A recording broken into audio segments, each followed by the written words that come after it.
I could not stop being just joyous that you were sitting in my office, and I couldn't stop bringing up to you the historical nature of this.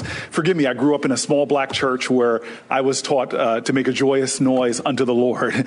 And this is not a normal day for America. We have never had this moment before.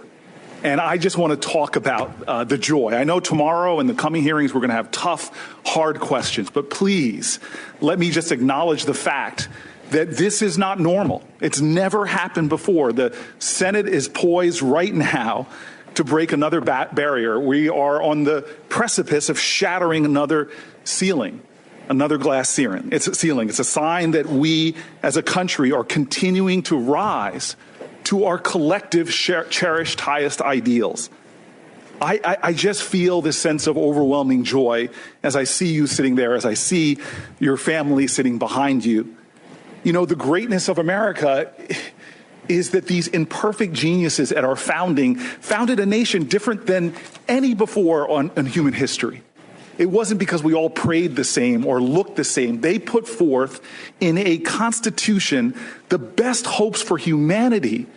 And the story of America, I think, is a testimony to this world of what diverse people can achieve. It's been said by so many of my colleagues about the fact that we have had 115 Supreme Court justices. And we shouldn't diminish the accomplishments of mostly these 108 white men. They were extraordinary patriots who helped shape this country. But now we are seeing to the highest court in our land a hopeful day like this, that so many of the people, so much of the rich talent of our nation who could not scarcely ever dream of sitting on the Supreme Court, now we are showing that we will indeed go deep into the waters of our nation and pull forth the best talent. Stand up. And now, Stand Up community subscribers and listeners from around the globe, it's time to Stand Up with Pete Dominick, where we ask the important questions that impact you, your family, and your community. Such as, with Kanye's performance canceled at the Grammys, could he come to the local community center and work through his feelings? And as spring break begins for most university students nationwide, where's the best place in Florida I can get my COVID on? And now, the podcast host who always takes precautions during spring break, especially when it comes to those giant homicidal jellyfish, Pete Dominick! Yes, indeed. Yes, I'm always very conscious and cautious about those jellyfish. And I'm a huge spring breaker. When people think spring break, they think party time and Pete Dominick. Hello, my friends. Thank you, Pete Co., for another amazing introduction. I greatly appreciate it and you and everybody listening. I have 3 guests for you today. That's right, 3. First, I start with Glenn Kirschner. Then I go to Clint Watts. And then for reaction to Clint Watts, I went to Bill Boyle. So it's a pretty thoughtful, robust, comprehensive conversation about national security and legal issues. I think you're going to really like it. I've also got a big helping of News Dump for you.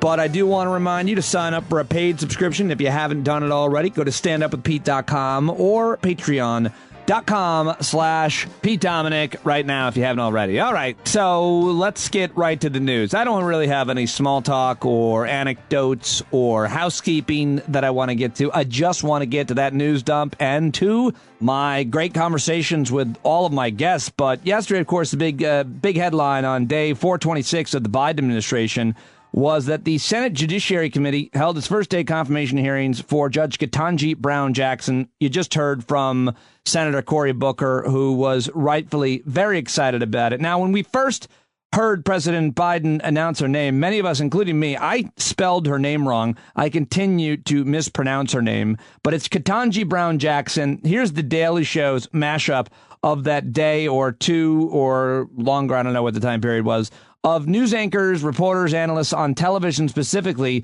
mispronouncing Ketanji Brown Jackson's name or getting it just entirely wrong. President Biden announcing his pick for the Supreme Court, nominating Judge Ketanji Brown Jackson. Federal Appeals Court Judge Katine Brown Jackson. Ketanji Brown Jackson. Yeah. Judge Ketanji Brown Jackson. She is Judge Ketanji Jackson, rather. Ketanji Brown Jackson. Ketanji Brown. Judge Ketanji Brown Jackson. Ketanji Brown Jackson. Ketanji Brown Jackson. Ketanji Brown Jackson. Ketanji Brown Jackson. Judge Ketanji Brown Jackson. He selected Judge Brown Jackson. Ketanji Brown Johnson. Right, there you go. Thank you to the Daily Show producers for editing that all together. Well, there's a lot more news. I'll get to all the headlines, but let's hear a little bit more about Judge Ketanji Brown Jackson. Here's a mashup from many of the senators. I mean, it was pretty outraging to watch many of the Republican senators, obviously, their questions, their comments, their insinuations and assumptions. All of them met with her privately. I think I didn't really pay too close attention to day one of the confirmation hearings. I did watch her opening statement and I did see clips, but here's kind of a mashup of some of the comments, questions made by both Republican and Democratic senators on the Judiciary Committee. And at the end, you hear from Ketanji Brown Jackson herself. Thanks to the recount for editing this together. Welcome, Judge Jackson, to you and your family. No one is going to inquire into your teenage dating habits. No one is going to ask you with mock severity, do you like beer? Most of us couldn't go back to our offices during Kavanaugh without getting spit on. Hope that doesn't happen to y'all. I don't think it will. The men who wrote our founding documents could never have imagined that you would one day be here. A former public defender, a proud graduate of a public high school, a working mom, and yes, the first black woman nominated to serve on the nation's highest court. Democrats systematically voted against many well-credentialed nominees that were diverse professionally, diverse geographically, diverse religiously, and diverse ethnically. Was it racist or anti-women for them to do so? Racist? I don't believe that it was. Racist. Democrats did it because the nominees didn't agree with living constitutionalism. But there's something that really moved me. Behind you and your family is your daughter, Layla. And when she was 11 years old, I love this, she wrote a letter to President Obama urging him to nominate her mother, you, to the United States Supreme Court.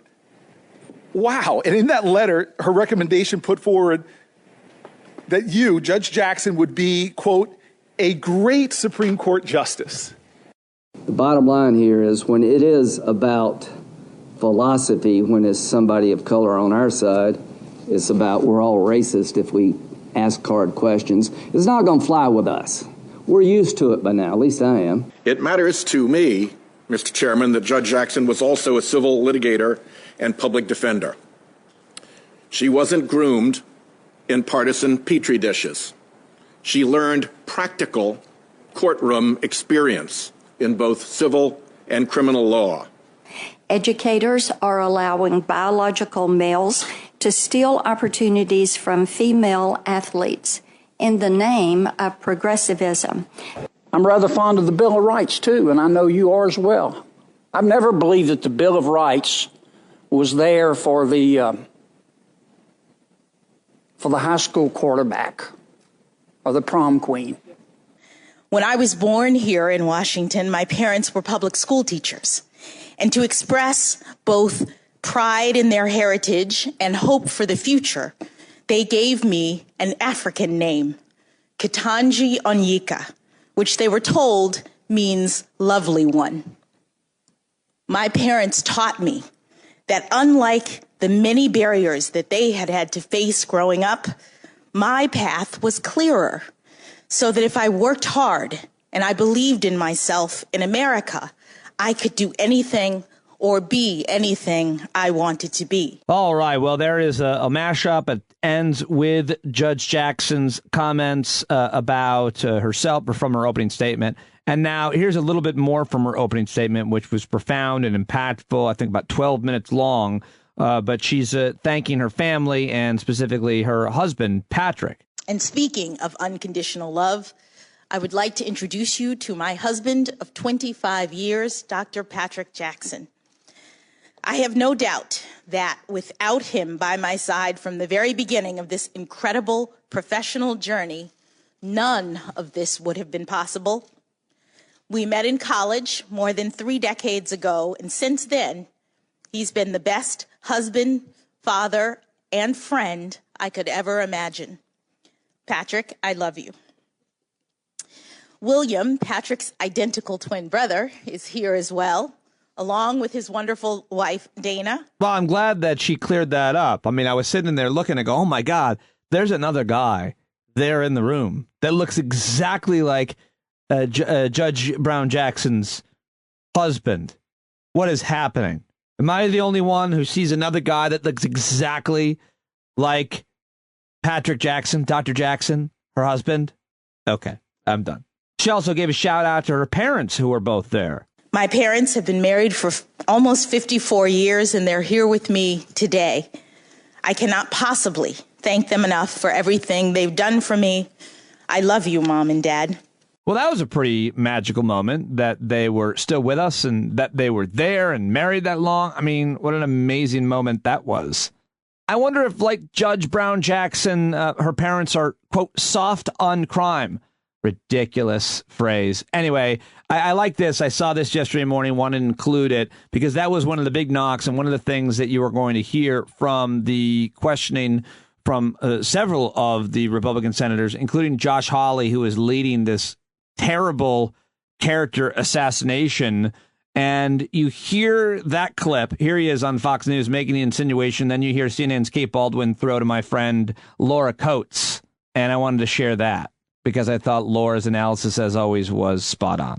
While she has been on the bench, Judge Jackson, in every case in which she's had a child porn offender in front of her, she's given that person a lenient sentence, lower than what the federal guidelines recommend, lower than what prosecutors from the government sought. But this is somebody, I think, who has a lot of issues when it comes to being lenient with criminals, soft on crime. And I just want to know, is this a person who's going to protect our kids or who is going to protect child sex predators? And we need to get those answers. And Laura, his assessment's been fact-checked, found to lack significant context at the very least. But this is what the judge is going to face in terms of some of the questioning that's going to come at her. How does she respond? Well, I have no doubt that she'll respond well to something that is as disingenuous as that statement.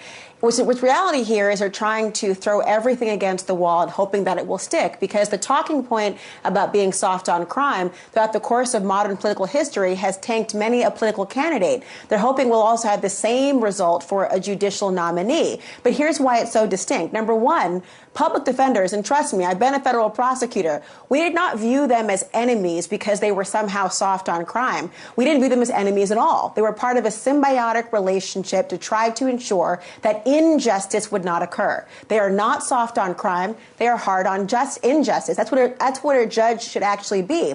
But what you heard from Senator Grassley, he was trying to go more nuanced, I guess akin to what Senator Hawley tried to do, and suggest that essentially it's not about being soft on crime. It's about trying to be too active as a judge, trying to use your disdain for the criminal justice system or your desire to have reform, where reform, frankly, is needed, and suggest it will undermine your ability to be impartial about what's before you.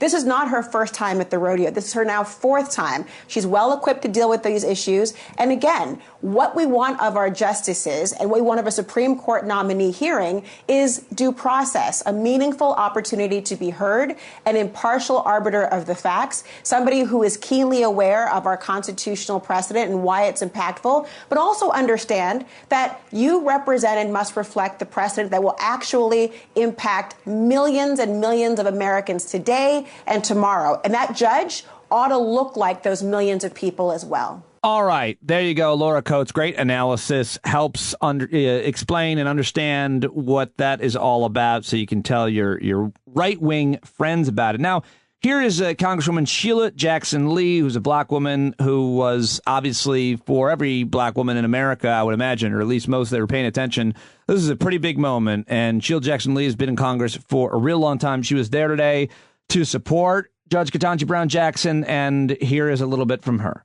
For me personally, I'm 27 years on the Judiciary Committee. Can you imagine being here for that long a period of time and never, ever seeing a black woman have the chair, sitting in the chair? I am a product of affirmative action.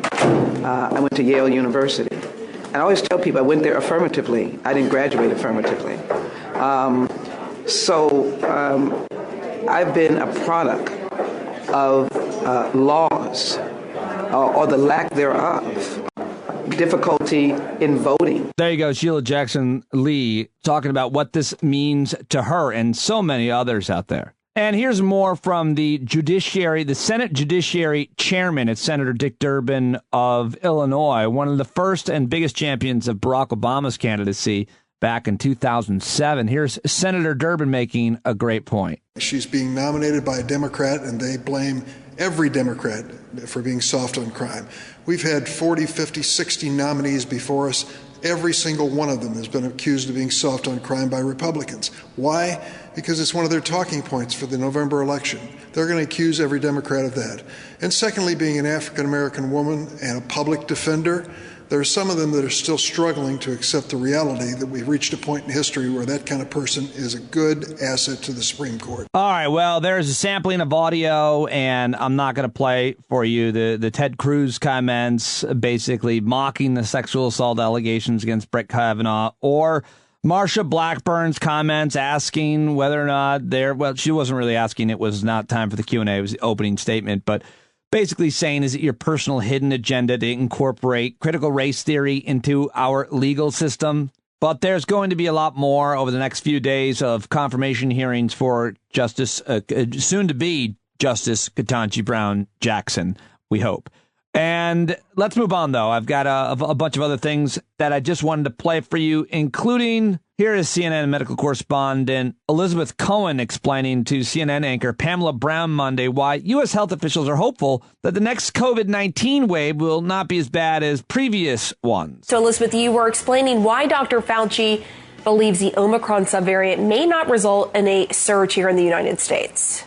Right. So the hope is that there was so much Omicron the first time around, Pamela, so many people, we saw those huge case numbers. There's hope that will protect people now when the second wave is coming. Now, we don't know that it will, but there's reason to be hopeful. So let's take a look at what we know about the BA2 variant. We know that it is 50 to 60% more transmissible than the original Omicron variant. That's saying a lot because we know that one was really transmissible. There is no evidence that it is any more severe than the original Omicron variant. That is great news because we know that the original Omicron, it wasn't nothing, but it was so much more mild than Delta or any of the predecessors. So there's hope that this one will remain mild too. Now, as far as the vaccines, how much good will that do against this version of Omicron? We don't know. We know that the vaccines work to some extent against the original Omicron, but not nearly as well as anyone would have liked. All right, a little sound on COVID from CNN. Now let's head over to ABC News, who had this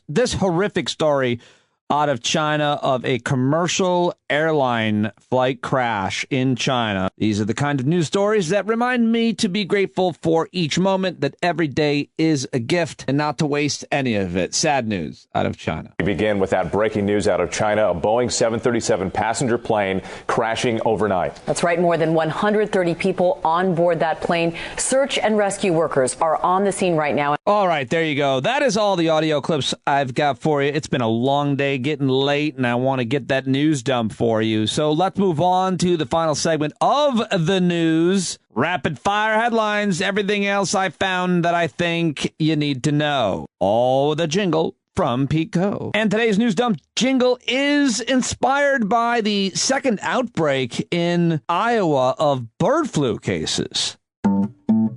49,000 turkeys ill, Iowans in a huff. They've all got avian flu on today's news dump. 49,000 turkeys ill. That is absolutely horrible. Thank you, Pete Coe. All right, wanted to start with this one. 178 fires have torched more than 108,000 acres in Texas over the past week.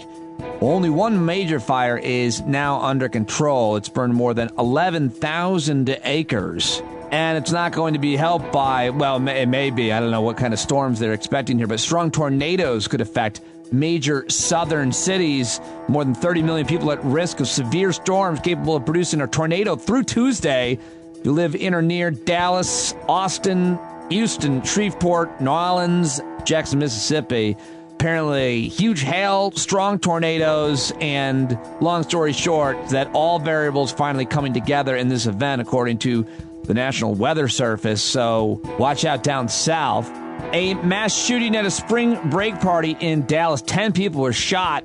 Several others injured as they tried to escape the gunfire. One person in critical condition following the shooting late Saturday. Somehow nobody died in this shooting. 9 other shooting victims taken to hospitals in stable condition. The shooting was one of several over the weekend involving multiple victims in Texas, getting a lot of negative headlines today. 4 people were shot in Austin, as I mentioned, I think yesterday, as the city hosted its annual South by Southwest Festival. 4 teenagers were shot, 1 fatally at a birthday party in Houston, and I mentioned Arkansas yesterday. 1 person was killed, 27 others wounded after gunfire erupted at a car show on Saturday. Another day in America of several bullets being shot by people into other people. It's just absolutely relentless, the headlines. All right, well, I need a little bit funnier story, but still a serious one. An Alabama man who called a wrecker service asking to have a 70-ton crane pulled out of the woods is now being charged with stealing the 70-ton crane. So just a story about a guy trying to steal a giant crane is all I got for you there. How about this? Shanghai Disney in China has closed as the coronavirus numbers have sharply risen. According to Shanghai Disney, they're trying to control their biggest coronavirus flare-up in 2 years, while the southern business center of Shenzhen allowed shops and offices to reopening after a week-long closure. I thought this was a cool story. David Beckham, the soccer star, one of the most famous people in the world, handed over his control of his Instagram account to a doctor in Ukraine in a bid to highlight the, quote, amazing work medical professionals carrying for patients amid the Russian invasion of the country. That's pretty awesome. But, all day Sunday, he enabled this doctor to show his 71, almost 72 million followers the conditions under which she and her colleagues are working.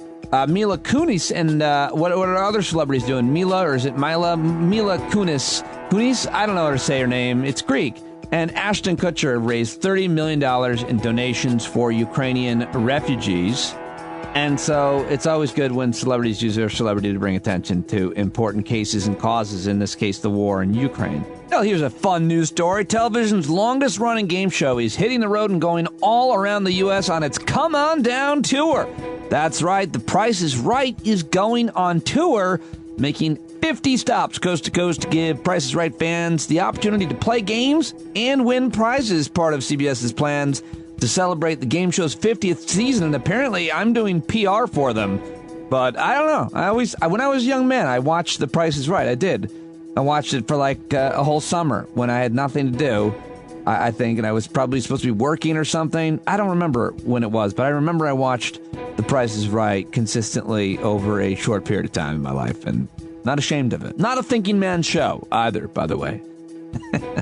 The show's host, Drew Carey, told the Associated Press that one reason The Price is Right has lasted for 50 years is that it's innovative with new prizes and games, but keeps the same focus. And I love Drew Carey, and that's probably the best gig in show business, right? Hosting The Price is Right. What do you think? And how about this? A new CBS News YouGov poll asking the question, did COVID unite or divide the country? More divided, said 68%. More united, said 14%. Not changed, said 18%. The splits in public opinion we see, they say, have been part of the lasting divisions during the pandemic between those most concerned and taking steps, getting vaccinated, wearing masks, supporting restrictions associated with that concern, and fewer who are not as likely to take those steps, opposing many restrictions and are less concerned. So anybody surprised by that? Anybody in this listening audience think that somehow coronavirus did not divide the country even more between vaxxed and unvaxxed over mandates and health policies along political lines and different levels of trust in information. And those four categories, all over 70% among those who say it did divide the country more along those lines. So thought that was a pretty fascinating story or poll.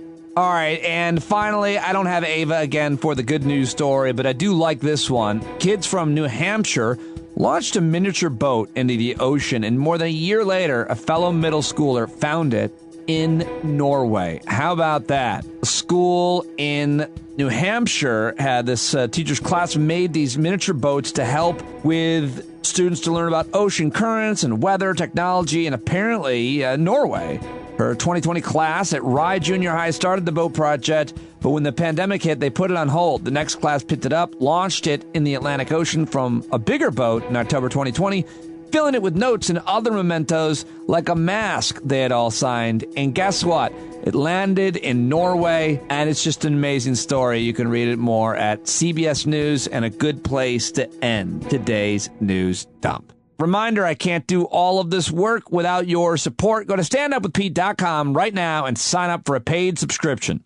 Also, do want to take a moment to thank Corey Gray and about, so many other listeners for reaching out through email, Toto Tom McFadden down in Florida, and many reaching out on Twitter and through other means to mention my interview with Eric Siegel. What you liked, what you didn't. It was a lot of great feedback. A lot of people just making fun of me as well for it being disagreeable and going too long. But it was a wide variety of reaction, and I really appreciate it. I'll share more of it on Thursday night at our hangout this week. And thanks for keeping that vitamin N coming. I have not run short, but I fear I will. So just in case, keep sending those vitamin N pictures. If you're a subscriber, I'll use those pictures, your pictures, to share in every day's email. You'll get to see them. So get outside, get your vitamin nature, and send the pictures to me, and I'll share them with the stand-up community. If you are a Patreon subscriber and you're not getting the daily email, let me know. Reach out to me, standupwithpete@gmail.com. From time to time, some of you still aren't getting that, and that's problematic, and I want to help you fix it if I can. All right, well, let's get to my guests, and I've got three of them on today's show. Coming up, I've got Bill B. from DC, who's reacting to my conversation with Clint Watts. That's coming up. Before that, I've got a great new conversation with the great Glenn Kirschner, who is a former federal prosecutor, and now he's like a YouTube star. He's a huge hit on both social media and YouTube. You can follow him on Twitter at Glenn Kirschner2. Go subscribe to his YouTube channel, youtube.com/Glenn Kirschner2. Support him on Patreon and let him know that you heard him here and appreciate him joining me. Glenn is always a great guest. Always appreciate him joining me. And he was sitting out on his deck on a lovely spring evening. You can hear the wind blowing just a couple times. I don't think it's too annoying. I think he sounds pretty good. But I think you're going to really like my conversation with Glenn Kirschner, which is covering some of the big legal cases that we're hearing in the national media that he has been going more in depth on his channel. Very happy to have him here on ours. Let's go. Glenn Kirschner, the Kirschner Report. Oh, what could be more romantic than a conversation with Glenn Kirschner while he sits outside? The sun is just setting on his beautiful visage. It's so beautiful to see you. Good to see you, Pete. So many different legal issues and cases that I want to talk about. But I got it. Like one of the things that I think about you quite a bit, as you know, Glenn, usually when I'm shaving my head. But Bill Barr, when he was doing his round of interviews, he did them with all the networks, and I was so disappointed with almost every question that he was asked on all of the major networks. What did you think of his media tour promoting his new book and his kind of rehabilitation? I know you made a great video about it at your channel. I hate to see it. Why you give him a platform and you don't dig into him, cross-examine him is beyond me. I did see some indication that, he tried to pre-clear questions, which doesn't exactly feel like journalism to me. But in any event, yes, he's on his reputation rehabilitation tour. He's trying to sell books based on, the story of his life of crime. What I will say about him is he made himself a marquee witness in a future prosecution against Donald Trump in the event Donald Trump is prosecuted, because he said, I walked into the Oval Office, I told the president, your claim that the election was stolen is, and I'll use Bill Barr's words, BS. What does that do? That provides evidence of Donald Trump's corrupt intent, because his own attorney general told him it was BS. His own executive branch agencies told him it was the most secure election in U.S. history. But he still went out and told everybody it was stolen, it was rigged, and you got to go down to the Capitol, stop the steal, fight like hell, you won't have a country anymore. His corrupt intent couldn't be easier to prove. Bill Barr is one of the witnesses who can provide direct evidence of it. Now, if I were prosecuting, Bill Barr wouldn't waltz in as a ordinary witness. He would be what I would call a cooperating witness. He'd be charged with his crimes, starting with false statements to Congress and every other crime we had evidence to bring. He would plead guilty, accept responsibility, and then he would testify against Donald Trump. Because if you've committed crimes, but the prosecutors give you a pass and then they try to put you on the witness stand against somebody else, you're going to be cross-examined up and down with the fact that the government didn't charge you with the crimes you committed, so your testimony ain't worth squat. It's incredible, because you're going to say anything the prosecutors want you to say to stay in their good graces. I've seen this 100 times. Yeah, so that's just one part of it. I mean, he also, though, could have been asked by these reporters so many other questions, which, of course, you or I would have asked because you paid such close attention to so many of the crimes he committed or instances where he looked the other way. But specifically, I know you always get hung up, and as you should, and I'm glad that you keep reminding people about the questioning at the Senate Judiciary hearing. I think that Kamala Harris asked him a question. You remind us of this every so often, and anytime Bill Barr's name comes up, please tell us again why that matters. It matters because an attorney general ought not be allowed to get away with lying, with perjuring himself before Congress. Senator Harris expertly cross-examined him and asked him, did anybody at the White House tell you or suggest to you that you should open a criminal investigation into someone? Bill Barr, if the answer was no, he would have said no. He said, oh, let me see, suggested. I have to grapple with the word suggest. I just don't. And then he didn't want to tell the truth. So his answer under oath was, I don't know. But he did know.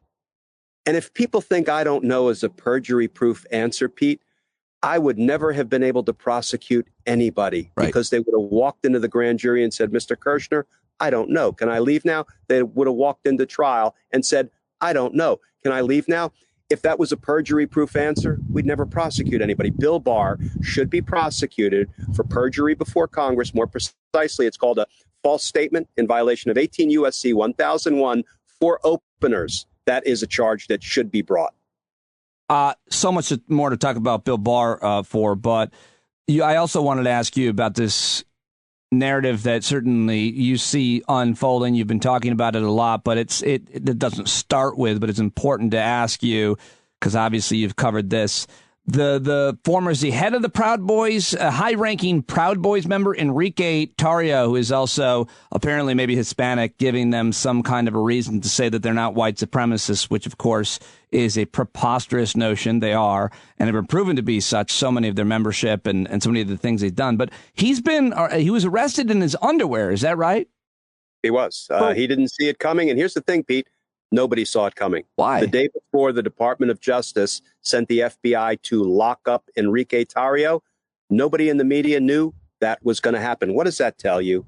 The Department of Justice can and is going about its business, investigating and indicting crimes without anybody knowing about it.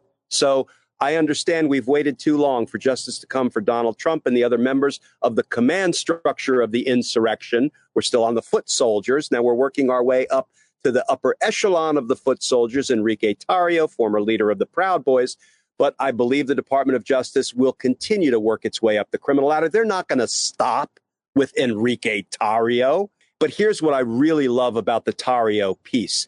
The prosecutors filed a 21-page detention request, a motion in support of keeping him jailed pending trial. And what they said right up front was that the Proud Boys mobilized the day after Donald Trump tweeted, "Come to D.C. on January 6th, will be wild." Pete, we can prove a conspiracy in 3 easy acts. Let's go back to the debate with Joe Biden, September 29th, when Donald Trump recruited the Proud Boys expressly. Proud Boys, stand back and stand by. Then on December 19th, he tweeted, "Come to D.C. January 6th, will be wild." He activated the Proud Boys and they listened. It's kind of like, hey, Russia, if you're listening, find the missing emails. And Russia was listening. He activated them, right? The next day, the Proud Boys mobilized. On January 6th, he deployed the Proud Boys. He told them, go down there, stop what's going on in that building, or you won't have a country anymore. And they did. There's 3 easy steps right there to prove Donald Trump headed up the conspiracy.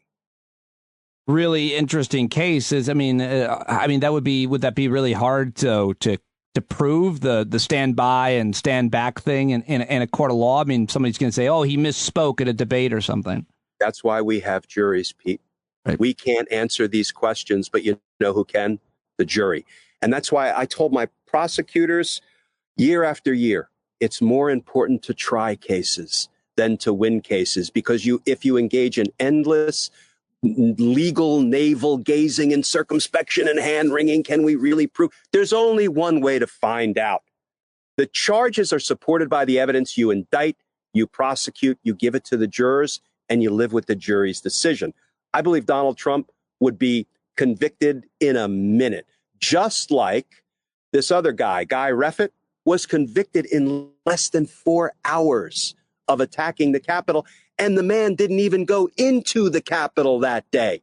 And a jury banged him out, deliberating less than 4 hours after a lengthy trial. They barely had time to select a foreperson and survey the evidence, right? So the other piece, before we move away from Tarrio, that's important, Tarrio was not even in D.C. on January 6th. So Merrick Garland is fulfilling a promise that we will charge people whether or not they were at the Capitol, right, if the evidence supports charging them. That goes for Bannon and Stone and Trump and Don Jr. and Mo Brooks and Rudy and many others. And because this was wrapped in secrecy, there were no leaks from the Department of Justice. It gives you faith that prosecutors at DOJ, Merrick Garland, are actually still creeping towards announcing that President Donald Trump is criminally responsible, at least for the insurrection. I mean, we can talk about, you could list so many of the other crimes he could be tried for. Do you really think that DOJ might still be trying to get all the way up to Trump?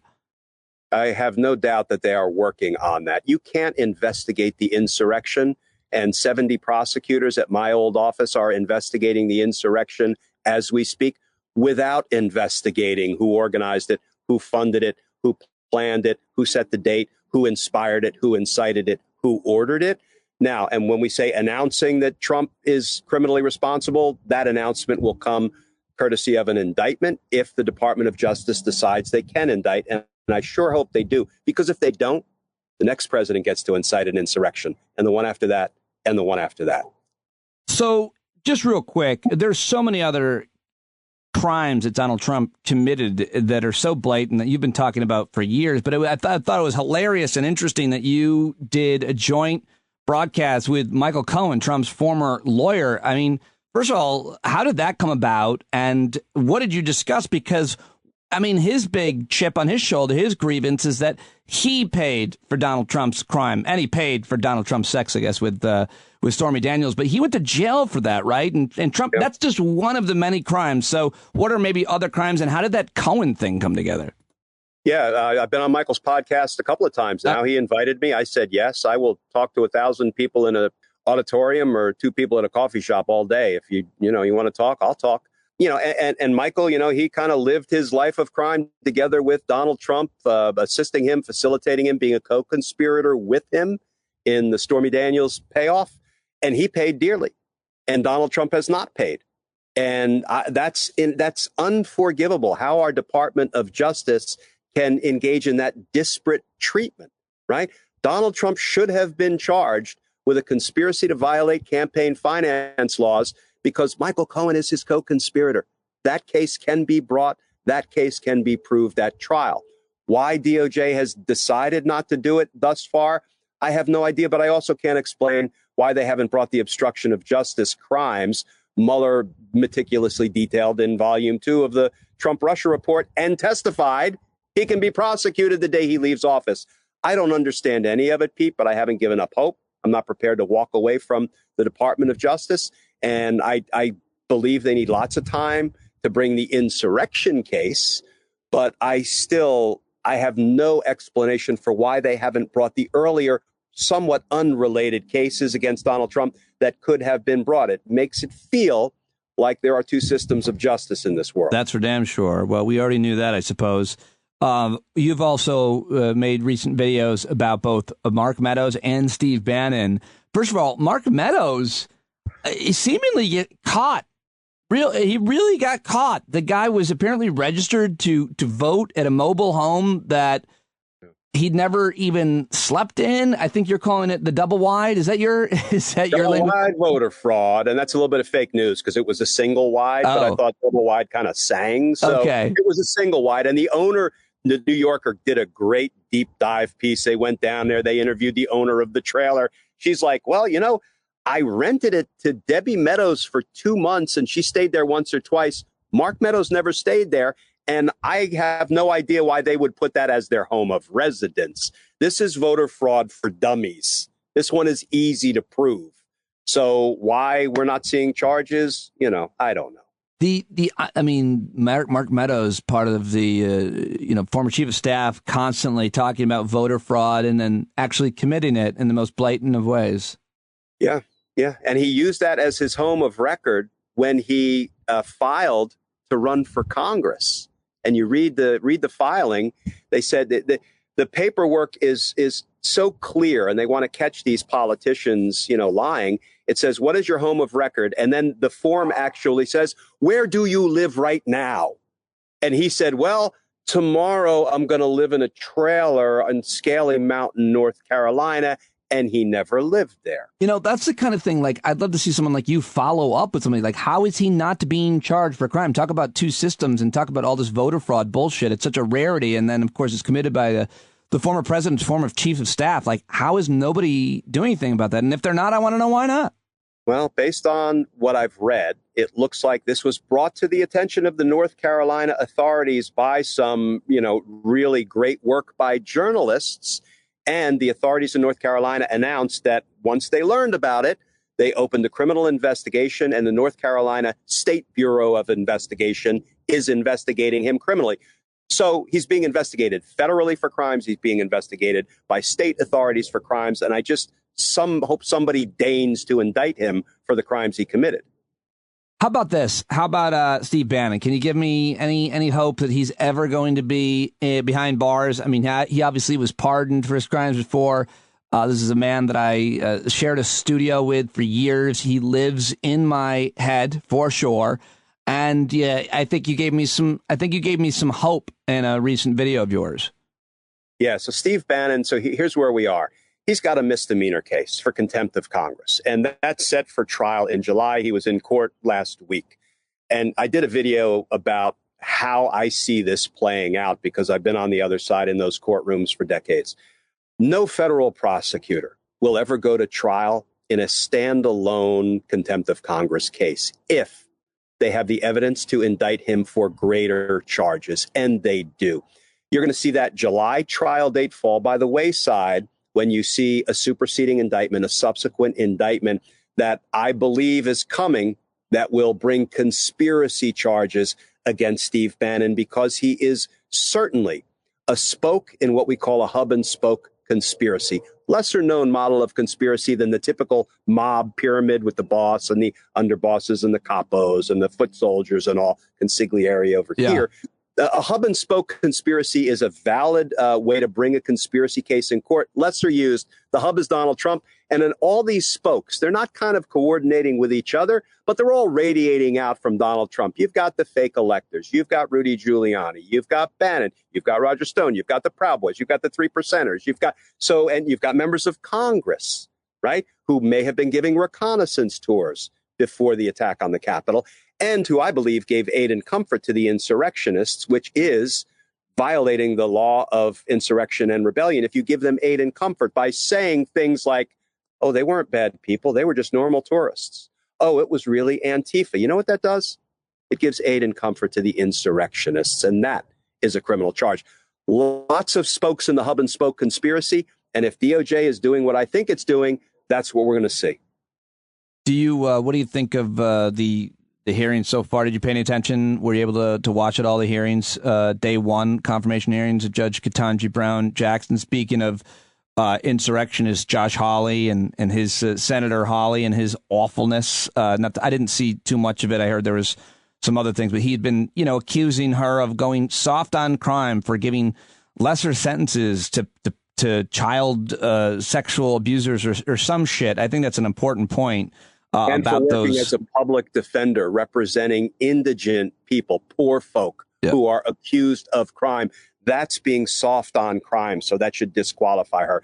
These small men like Cruz and Hawley and Cotton criticizing somebody who is not just eminently qualified, she's supremely qualified to serve on the Supreme Court, and suggesting she's soft on crime. Well, you know who's soft on crime?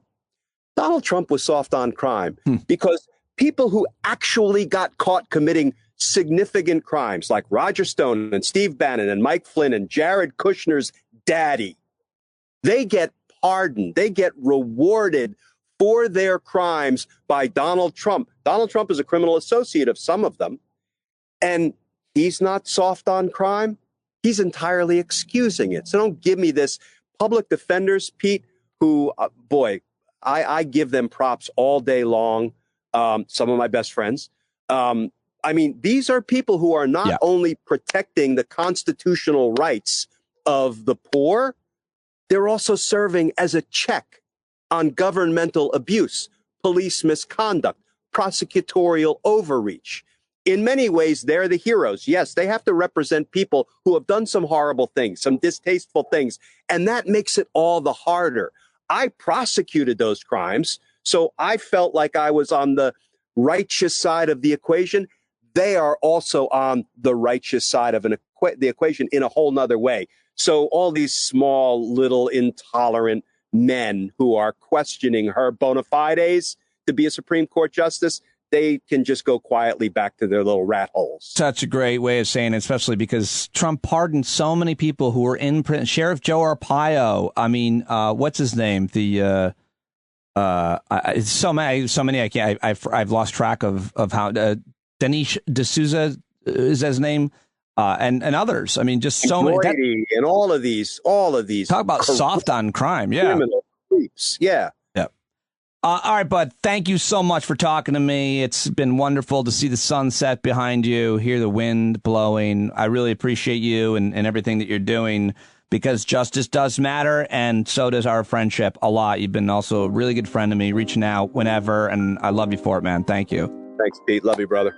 All right, there you go. Glenn Kirschner. Go subscribe to his YouTube channel right now, and on Twitter. Let him know that you heard him here on the show, and I appreciate him so much. Thank you very much, Glenn, for joining me. Now time to get to another guy I met at MSNBC, because that's first where I met Glenn Kirschner when I was a contributor over there to their panels before times, if you will, during the Trump nightmare and before COVID, and to some extent a little after. But I love this guy, Clint Watts. He's a really great guy. Always says yes to joining me, even though he's on MSNBC and NBC News all the time, been working that magic wall, talking about the invasion in Ukraine. Of course, Clint is an expert on terrorism and social media in Russia. He's a distinguished research fellow at the Foreign Policy Research Institute. He's got a lot of credits. National security contributor, as I said, for NBC News. The author of Messing with the Enemy, Surviving in a Social Media World of Hackers, Terrorists, Russians, and Fake News. He was a U.S. Army infantry officer, an FBI special agent, and executive officer at the Combating Terrorism Center at West Point, and so much more. He is on Twitter at Selected Wisdom. You should subscribe to his newsletter.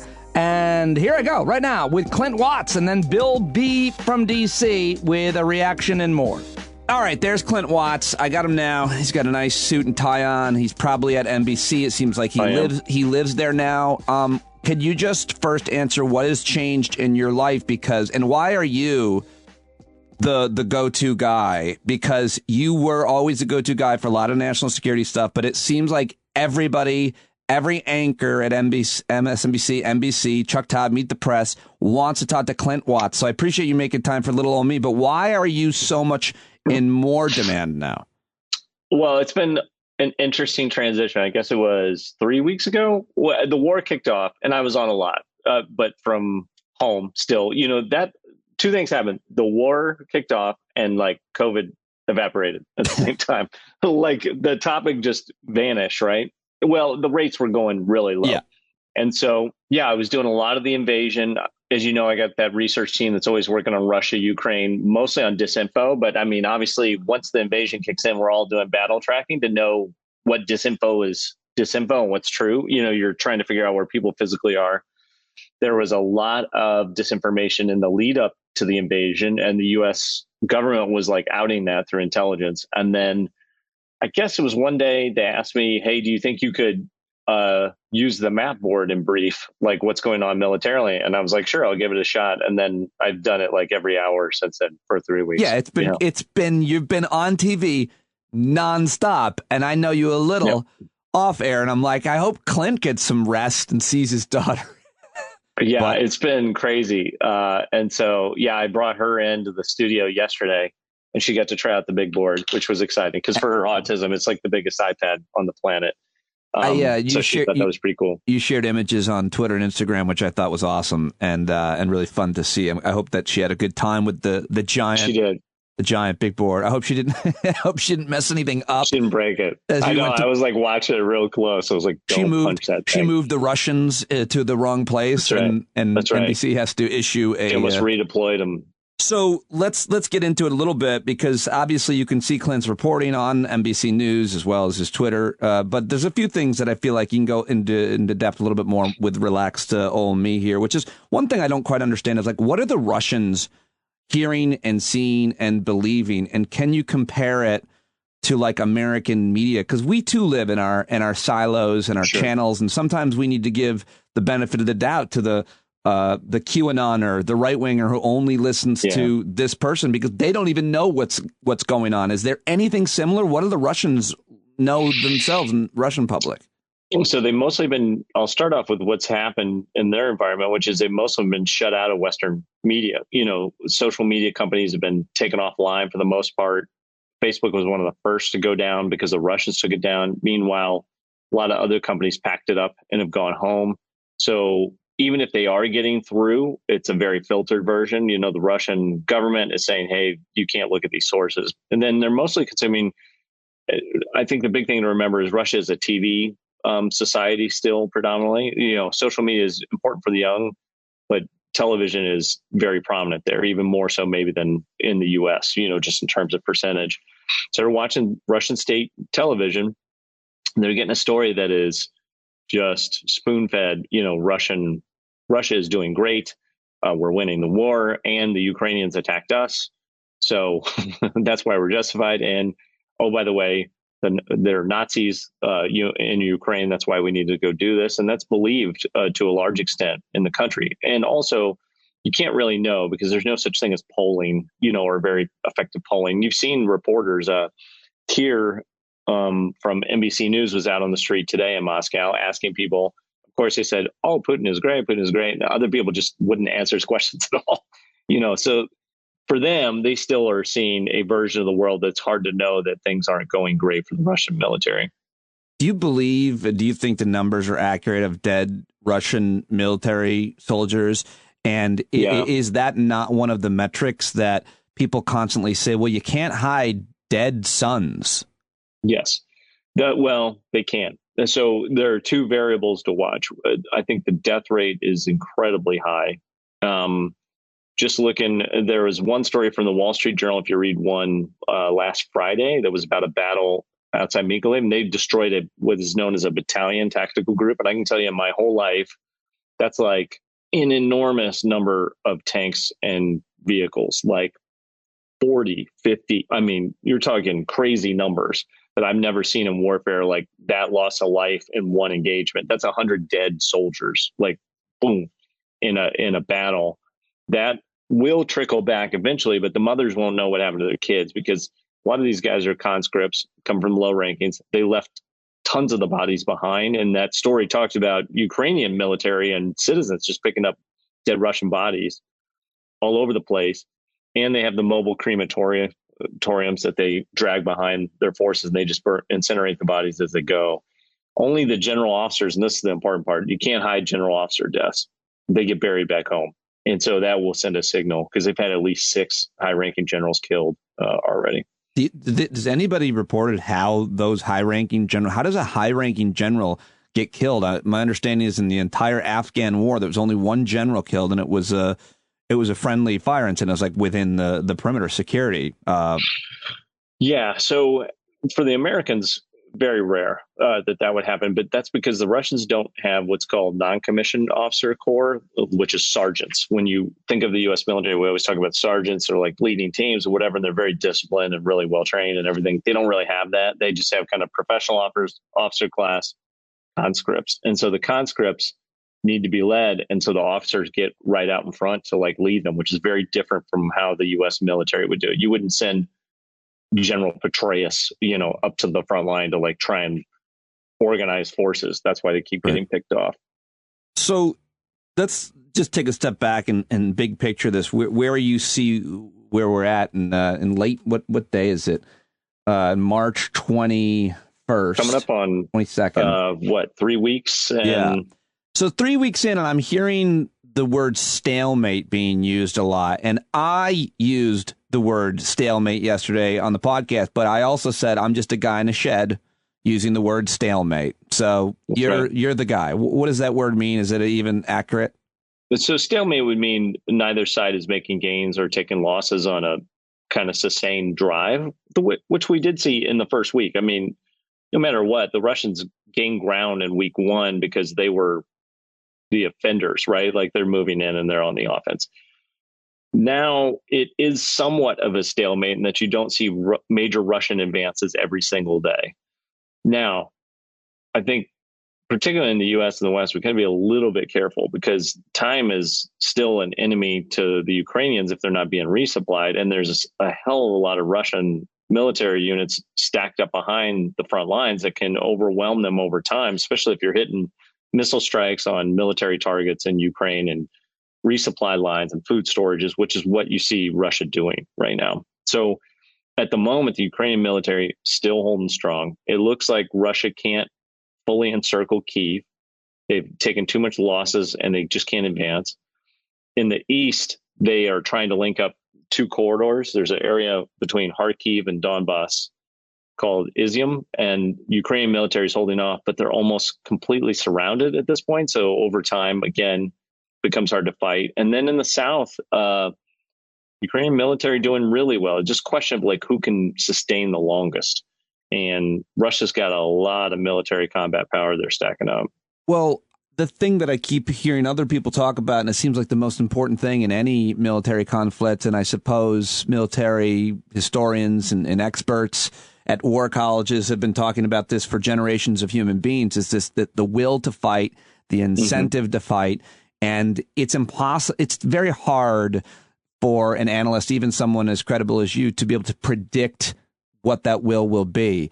I think we saw in Afghanistan, they weren't ever really necessarily had the strongest will to fight, a lot of the Afghan military and security forces. And I don't mean any disrespect to them, and maybe it's not a fair comparison, but the will that the Ukrainian people seem to have is, I think, surprised people. And how do you judge it? And can it be sustained, or will the Russians just try to kill them all?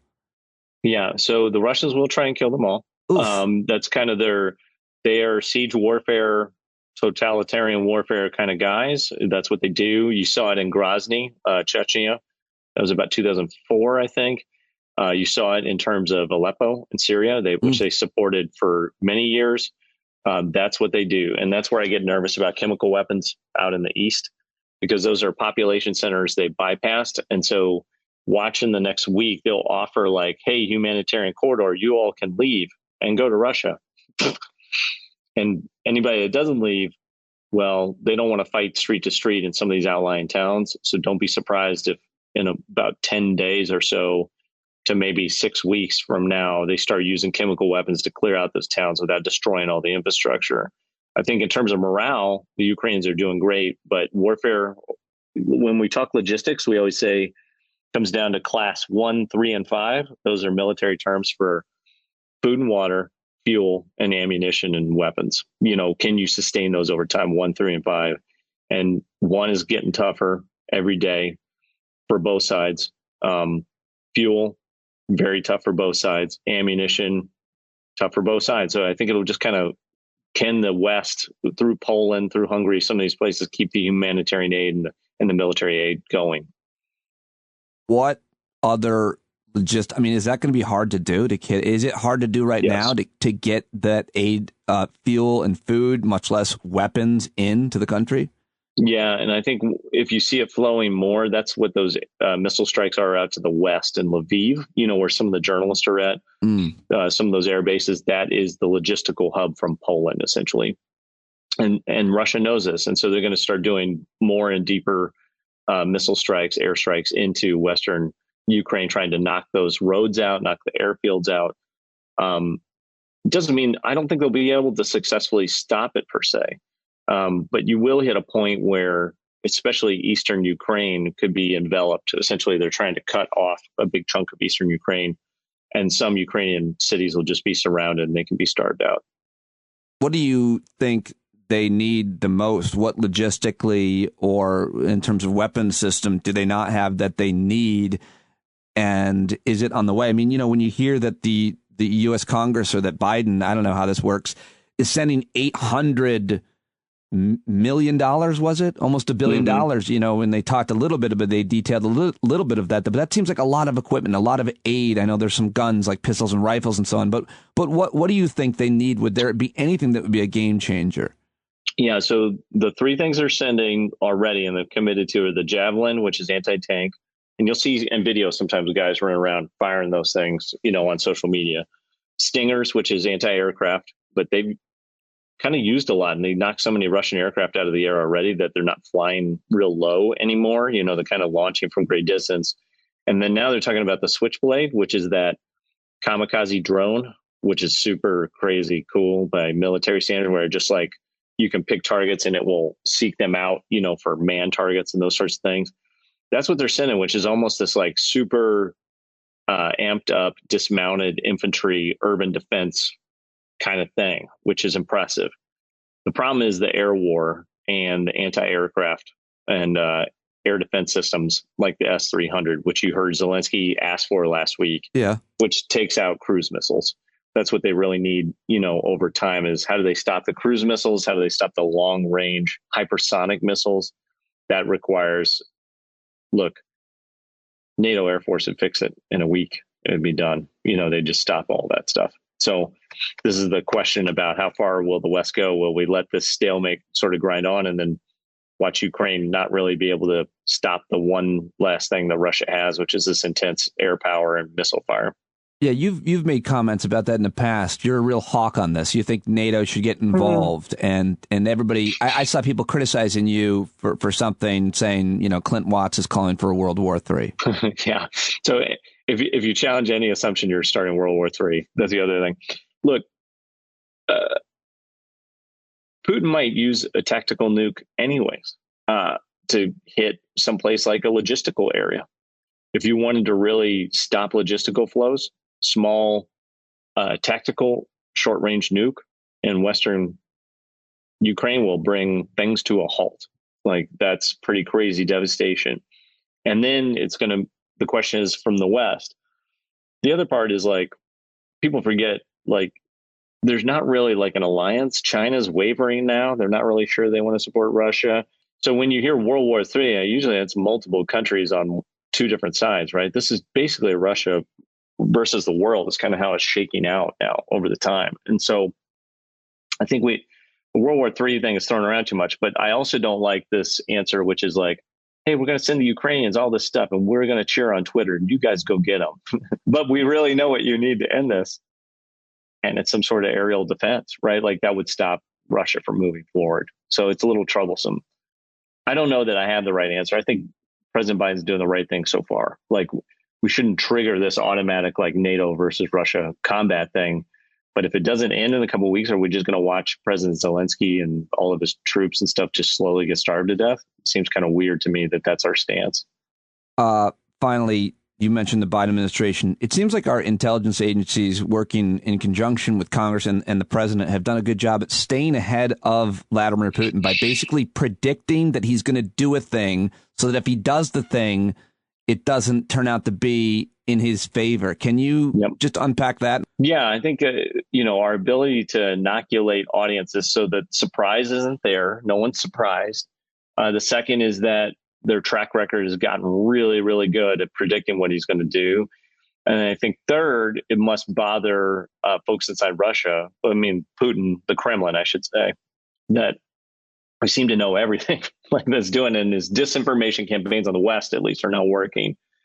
So that is having an impact and a pretty positive one. I think that's keeping NATO, the EU, the U.S. all kind of in unison. And really big open questions are like, it's Israel and it's China, at this point. What is Israel such a player?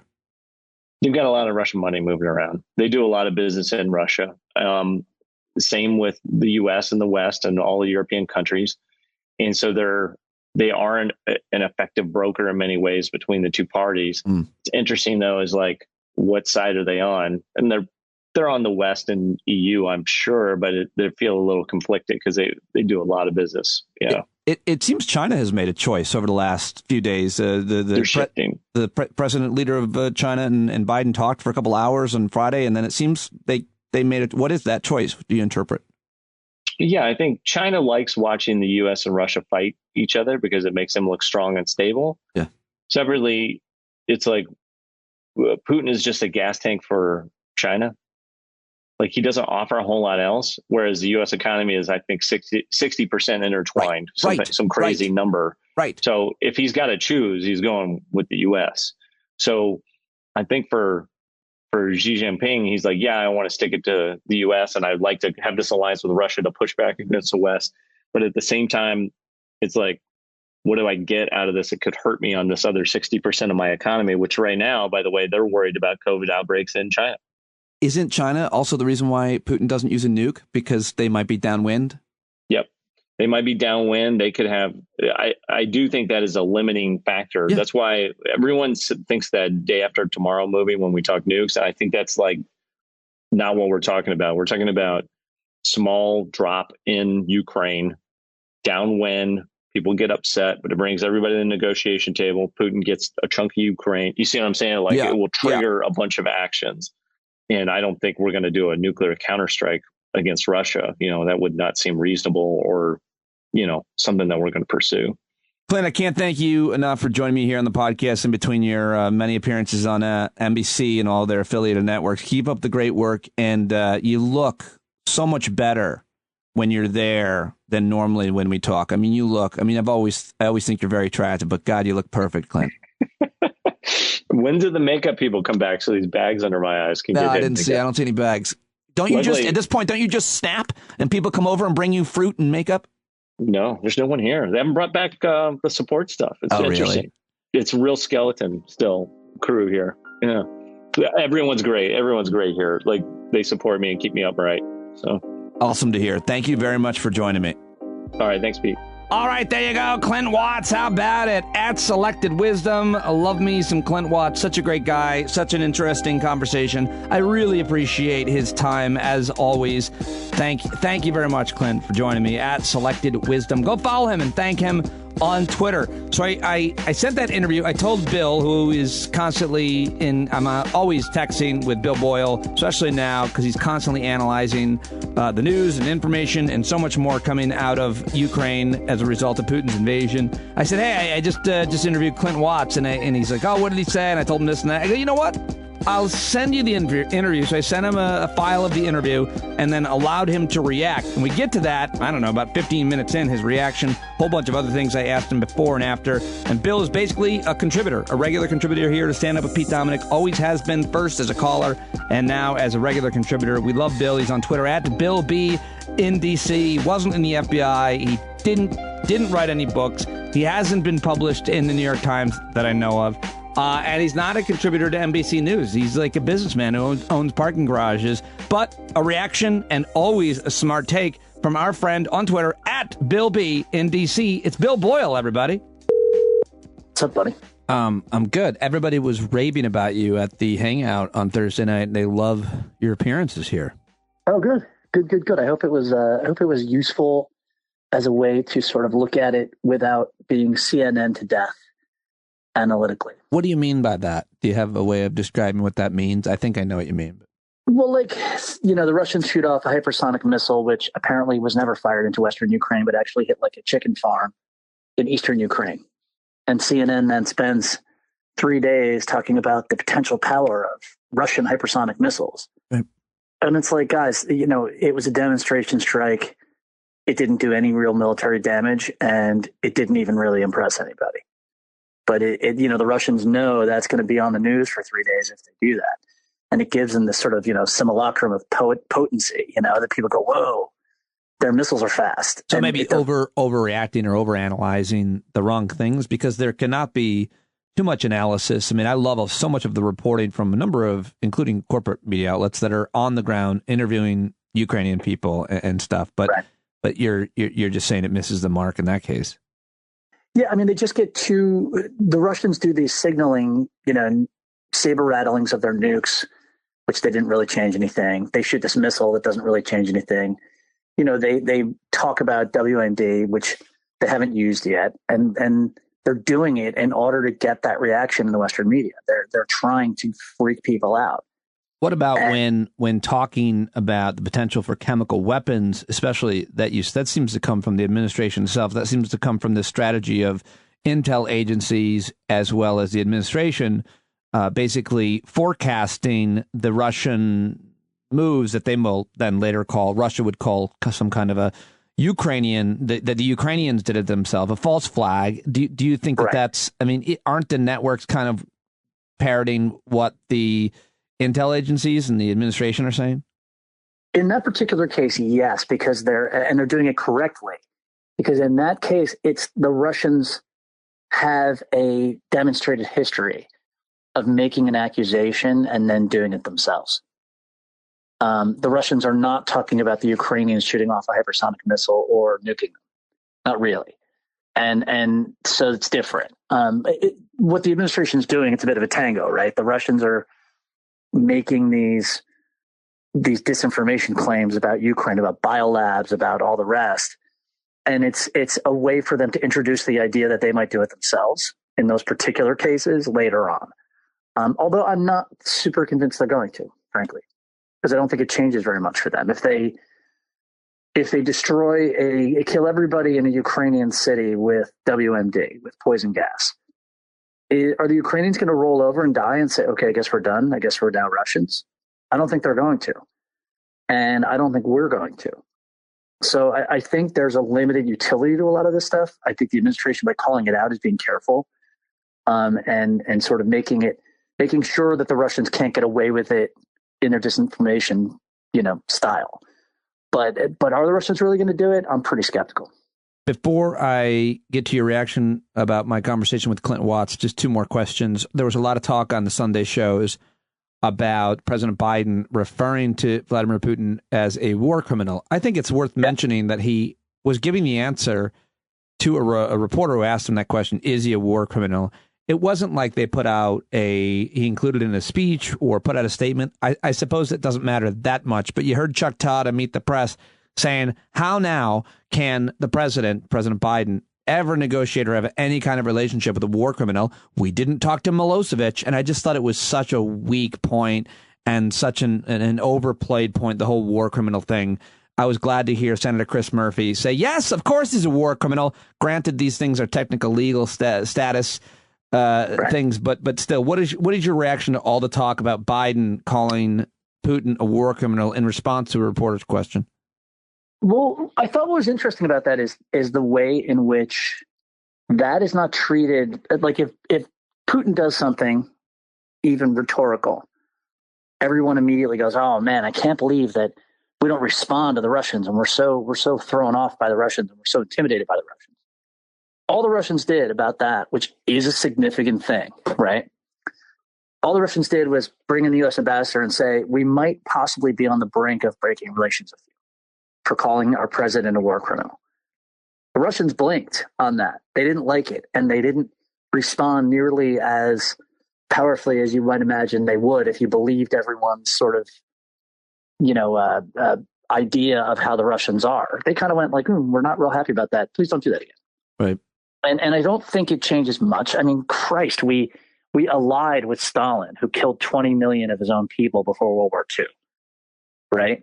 We allied with with Mao in, the early 70s, who had killed 55,000 million of his own people just in the Great Leap Forward.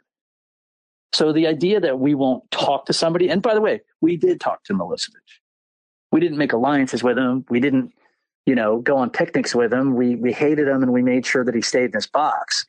But that doesn't mean there was never any communication. There was lots and lots of indirect communication with him. And there's nothing that says we have to, do anything all that dramatic with the Russians. We just need to get them out of Ukraine and keep them from invading any of their neighbors and committing any other major acts of mischief while Putin is president. And that's it. There's not, what does Chuck Todd think we need to talk to them about?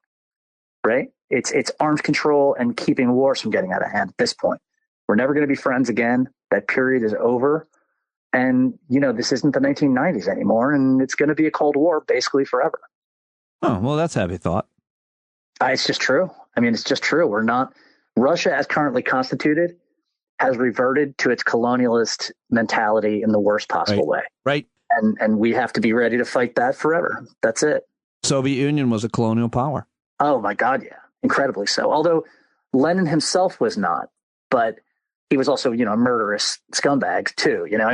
But the Soviet Union, at least under Lenin, had some idea of, Ukraine existed as a Soviet Socialist Republic because Lenin's attitude was like, you know what? Russians get way too into this nationalism thing. So we have to give the Ukrainians a pretty big and semi-equal status in this country so that, Russians don't keep kicking it around. And he meant, sort of in the sense that we're all socialist brothers who should all be on the same level, regardless of our nationality.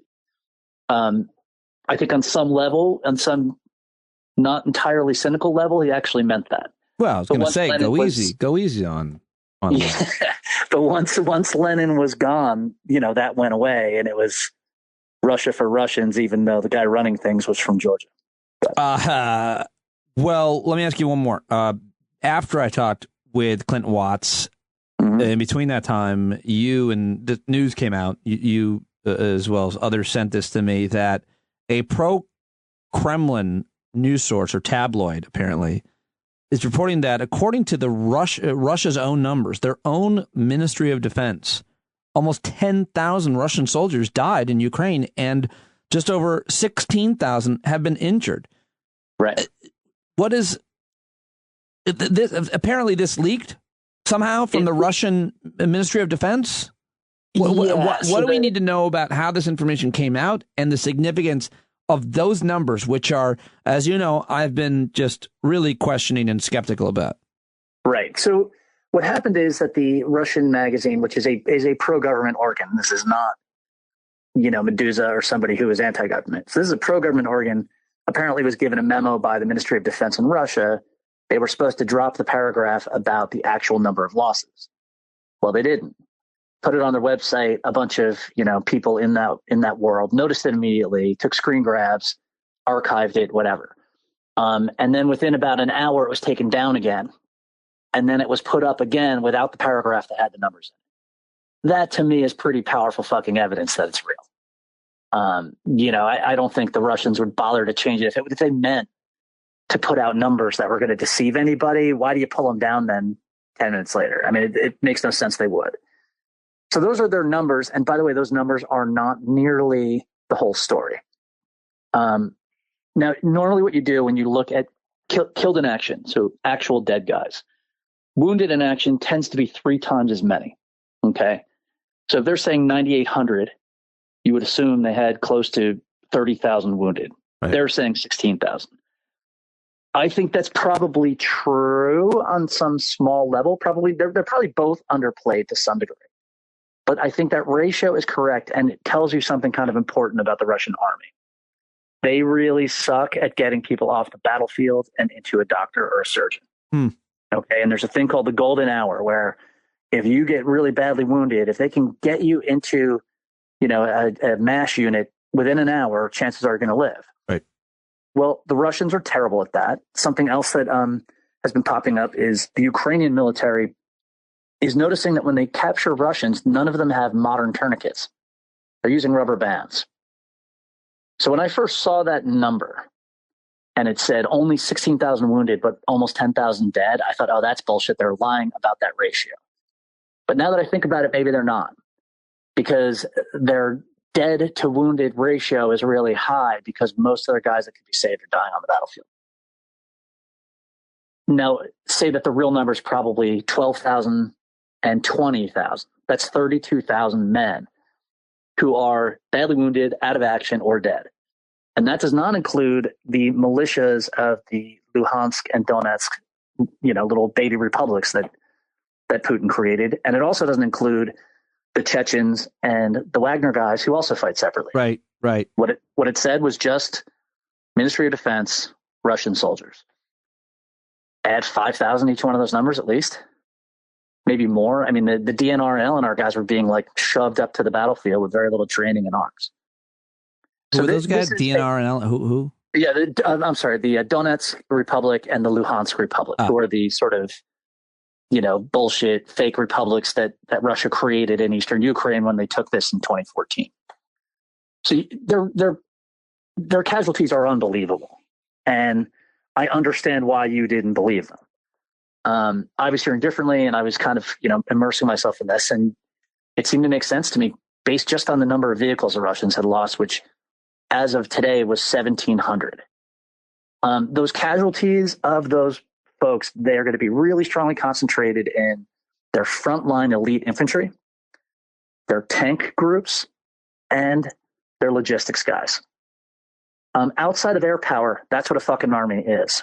That's who gets you there, gives you enough bullets, and actually kicks in the doors and blows down the buildings.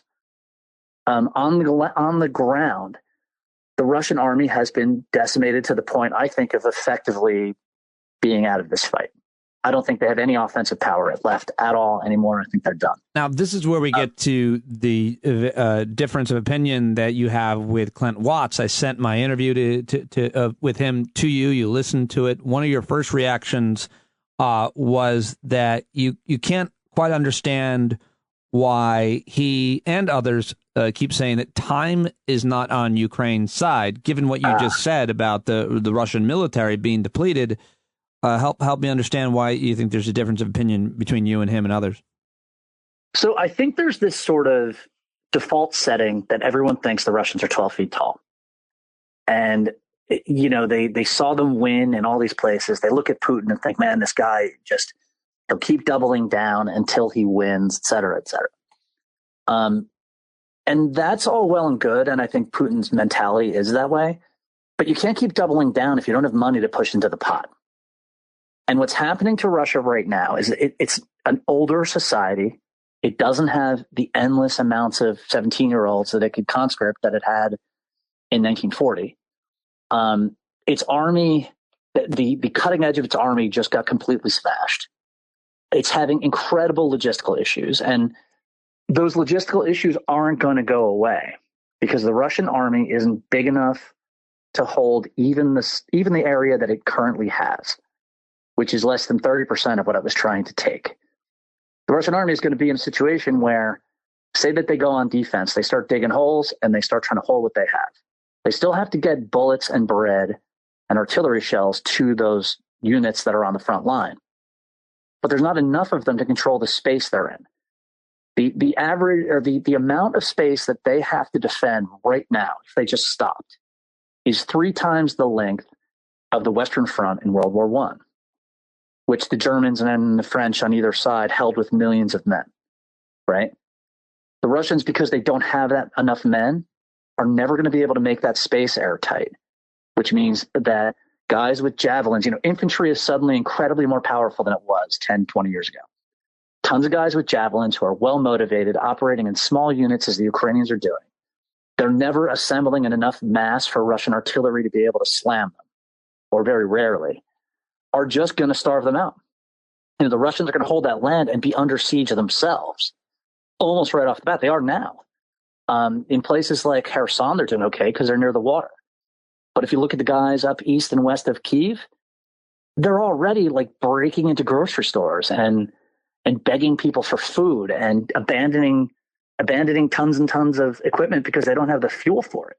There's been a revolution in military affairs that is just, and that's a phrase of art in the military, where it used to be that tanks, artillery, they could kind of dominate. Now you have Ukraine, and it was easy to dominate because reconnaissance was hard to do. Long distance fires really helped. You didn't have to, the enemy trying to find your artillery was more difficult. Now you've got Ukrainians with $150 drones, getting them up in the air, not having to send guys out there to find out where the Russians are, but just be able to send drones out, figure out where they are, pull their artillery just into range, nail those guys and back out. Or send me and you and 5 of our friends with javelins, hunting through the country, and literally send us precisely to the point to kill that artillery unit. Or a good example, 6 Russian generals are dead out of 20. They've lost almost a third of the generals that they brought into this fight. Why? Because the Ukrainians are able to figure out exactly where they are through drones and probably through following their electronics, and they're going in and killing these guys. That's unprecedented. That level of generals getting killed in the Russian army has not happened since the first year or two of World War II. And so when Clint looks at this, or other people like him look at this, and he obviously super smart guy, I like him, he's great. But it's a very sort of old school way of looking at how war works, because the Ukrainians are in the position to commit or to gain more attrition on the Russians than the Russians are able to do on the Ukrainians. Right. It's why the Russians are bombing cities. They're bombing cities because they're not able to hit the Ukrainian army very well, because the Ukrainian army is just like grains of rice scattered across the terrain. There's no big chunks of them to kill. And so what are you going to do? You're going to bomb the fields hoping to get somebody? No, you're going to hit the cities, because on some level, that's what they're down to. That's what they have left. Let's bomb the shit out of these cities and hope the Ukrainians just get tired of that. And by the way, there's a reason the Russians are having such a hard time with Mariupol, which is one of the worst defended cities in Ukraine, because not a lot of guys with javelins and enough, handheld arms and enough motivation can really hold off 5-10 times their number. And so when you talk, to get back to it, when you talk about the Ukrainians, being under the gun on time, the Ukrainians are going to keep getting supplies from the West. Right. The Ukrainians are going to keep getting supplies from their own people. If I'm a Ukrainian unit hightailing it in the backcountry east of Kyiv, if I go to a farmhouse, they're going to feed me. They're going to hide me. Right. They're going to keep me warm at night. If I'm a Russian, I have none of that. And so the Ukrainians can live on their own. So they are the fish swimming in the water. The Russians are the guys sitting on islands. And the Ukrainians can live on that for a very long time. Their logistical trail isn't the same as the Russians. They're not depending on artillery. And they can keep grinding away at the Russians basically forever. And here's the killer thing, right? Russia's economy is getting crunched unbelievably. Russia's going to run out of money. Right. And so you can't, is Ukraine going to run out of money? No, I don't think so. No. In fact, there's a movement right now to write off all of Ukraine's public debt. All of their foreign debt. The U.S. is going around telling people just write it off. We'll pay it, or someone will pay it, or the Russian will take it from Russian reserves. So the Ukrainians are actually, their situation's getting better over time. Their army, by the way, is getting bigger over time as the Russian army is getting smaller. and their men are motivated. And do you think that Russian soldiers today, who've lost 15-20% of their army in fucking 3-4 weeks, my God, are they going to be better motivated after they lose another 10% a month? I'll be surprised if they're not walking off the battlefield. In fact, I think some of them already have. Anything else that you disagreed with that you heard from Clint Watts in my conversation? Well, and I'll give you another example of why when he says like the Ukrainians are the ones hurting for time. There's a company called Uralvagonzavad. It's a defense company that makes Russia's tanks, especially their most modern ones. They stopped their assembly line today because they can't get the foreign components they need for their tanks. That's just one example. In other words, Russia, who has just lost 400, 500 tanks, can't make any more. And can't make any of their most modern ones, at least, because they can't get the components for them. And that's going to be true up and down the line for Russia. And all kinds of things they need to fight a war, they're going to start running out. And so, like, the idea, if you look at sort of logistically, Russia's in trouble. As far as the battlefield, the tactics and the attrition on the battlefield, they're in trouble. As far, is the world going to come and save Russia in the next 6 months? No. Is China? China can't and doesn't really want to. China does over $700 billion a year in business with us and the EU. They do about 140 with Russia. Right. There's no, I mean, this is really crazy to me. This is as if Mussolini's Italy took on the entire world in 1937 and everyone was like, wow, they're really, they attacked France and we're saying, man, they have time on their side. Right. They don't. There's nothing that's going to get better for the Russians going forward. Nothing. In fact, if they use WMD, they probably lose the last of their foreign exchange. That's when oil and gas get cut off, probably. Right? They go nuclear, 100 that times 10. There'll probably be a complete embargo on Russia. Right. So there's no. I just don't. If Clint was here, I would say, explain to me, like in realistic terms, how time is on Russia's side. They're not going to get stronger. Ukrainians aren't going to get weaker. The Ukrainian army, by the way, had 400,000 men who had combat experience in fighting in the East since 2014. Those men are all going to end up having guns within, probably half of them at least do now. And the other half probably will within the next 4 or 5 months. Right. Russia's going to be outnumbered on the field. And they probably already are, frankly. They're already losing battles. But those are small arms. Is a difference in the weight of the weapons and effectiveness of the weapons. Yeah, and the difference, the thing that's happening here is that the small arms aren't really fucking small. Like, these guys are light infantry that are running around the battlefield, but they're light infantry with a fucking hammer. If I've got a Javelin and you're in a T-90 tank, you're in, $18-20 million worth of military technology. And I've got $150,000 worth of military technology on my shoulder, which I got for free, by the way. And I was trained in 20 minutes to use it. And I can knock you out and kill everyone in your tank with one shot. Right. That's the thing that I don't think people are getting their heads around. Is that this is as if we were fighting the Afghans and the Afghans could punch as hard as we could on the battlefield. That's where this is. And I don't think people have gotten their heads around that. I just don't. Imagine if we were fighting in Afghanistan and there were just as many Afghans fighting us as was in our military there, if not more, and they could hit us just as hard as we could hit them. Right. Yeah, that's a good right. Analogy. I mean, it's everything. I suppose it's better to say that both in Afghanistan and Iraq and Vietnam, they didn't have near the firepower. That's the answer to my question, right? Insurgencies and incentives and strategy and all of that will to fight. Yes. I mean, Russia's one strong point is that it has nukes, and that means that the West can't directly intervene. But that's about it. There's no other advantage they have. I mean, if they go, I think they're going to attack us. By the way, I think there's going to be a cyber attack at some point out of desperation more than anything else. And I can tell you the U.S. can hit them just as hard, if not. Actually, the U.S. can hit them a lot harder than us. Right. So again, it's one of those things that what does that solve for them? And when it comes to nukes, WMD, all this stuff, if they if they knocked every brick off of every other brick in Mariupol, they will have just ground to bits, I don't know, 15, 20% of their offensive power in Ukraine just to get one city that's not even a big city and is not crucial to the defense of Ukraine. Right? I mean, it's not, none of this added up when they did it in the first place. And it's adding up even less as time goes on. The math is against them. Logistically, attrition-wise, vehicle losses, everything.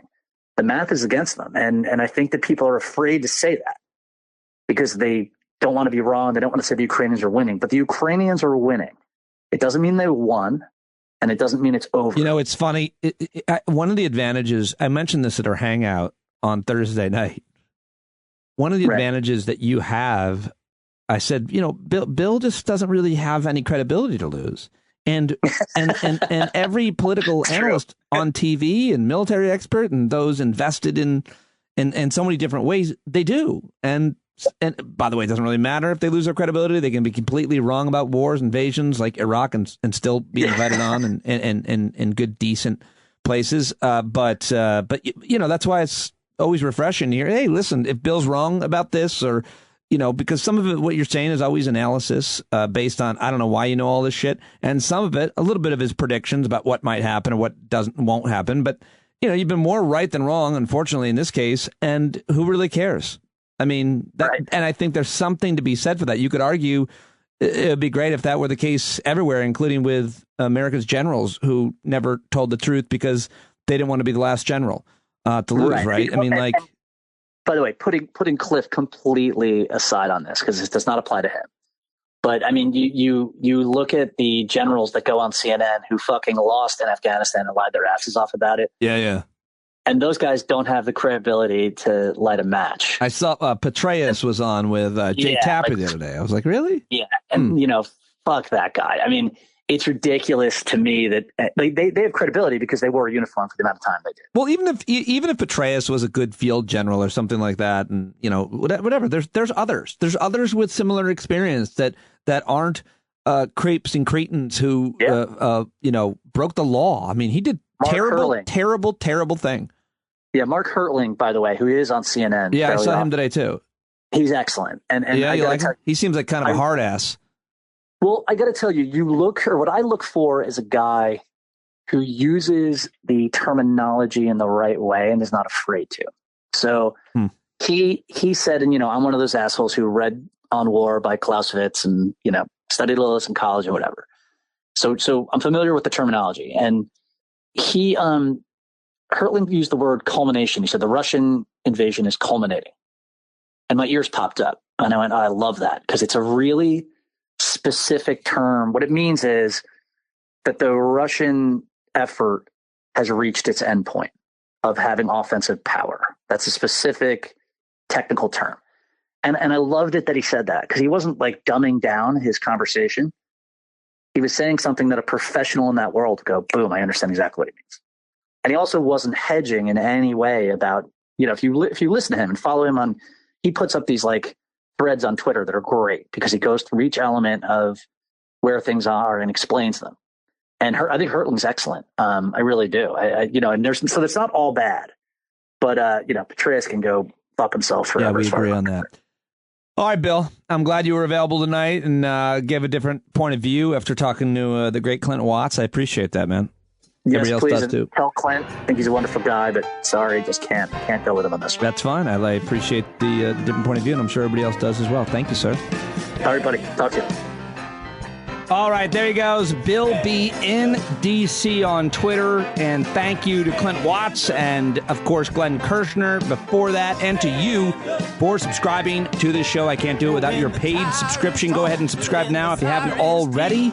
And if you're already a subscriber, you can always edit your pledge upwards if you're really getting a lot out of the show and listening every day. I thank you very, very much. Thanks to Pete Cullo for the jingle and the news dump, John Carroll for the music, DJ Monzak for the website and the logo. I never thank him. I should.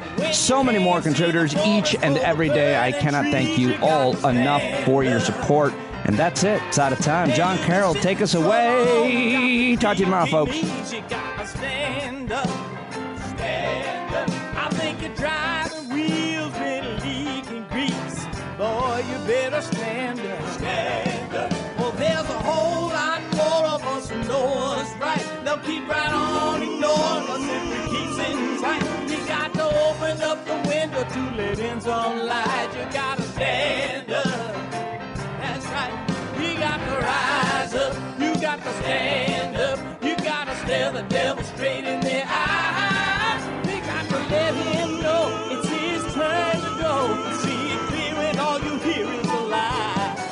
So get up off of your butt, get down off of your fence. And even if it ain't a very friendly audience, well, they'll begin to listen when you start making sense. And you stand up, stand up. No need to point your rifle to defend your town. Just stand up, stand up. You know they can't deny you what you're laying down. Oh, you better stand up, stand up. Show your face of every color, yellow, black, red, and brown. She's the place where every lost child will finally be found. There's only one thing to do before we stand our ground, and that's stand up, stand up. Well, the founding fathers saw a land for all. They had to stand up, they had to stand up. They had a keen imagination for a crystal ball, drawing all the plans of stand up. But all they had to go on was the time they were in, with other causes for laws, and since they weren't even sin, they knew that change was gonna come before the change could begin. They had to stand up. All right, they had to stand up. We got to stand up. We got to look the devil square in the eye. We gotta let him know it's his time to go, and make it clear when all we hear is a lie. Why you lying awake wondering where the money all went? It'll be the cost of freedom that'll go unspent. You can see him flee the scene of that experiment if you stand up. All right, we got to speak up.